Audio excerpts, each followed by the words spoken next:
Karibu Mwanaspoti. Leo katika maktaba yetu ya wachezaji tunabukua Ethan Noneri. Kurunzi zetu zinamulika maisha yake hadi sasa hivi.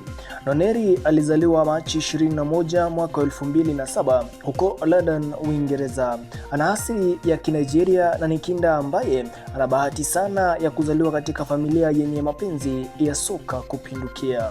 Noneri alijiunga na Arsenal Academy akiwa na umri wa miaka 9 tu na amekuwa kivutio cha wengi tangu wakati huo kwa ufanisi wake uwanjani. Alihudhuria shule ya Mottsfield, lakini kipaji chake hiki cha soka kilimfanya kutazamiwa zaidi katika akademi ya Isle End ya Arsenal.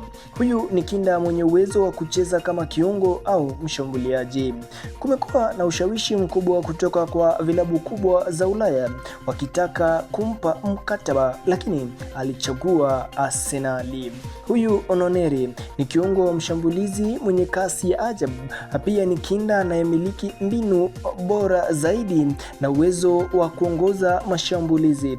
Ikumbukwe kuwa sasa hivi Noneri ni mchezaji anachezea kikosi cha Arsenal cha watu wakubwa, hata ingawa na umri mdogo wa miaka 18 tu. Basi kuna matumaini makubwa yake kuwa nguzo muhimu katika kikosi chake Mikel Arteta.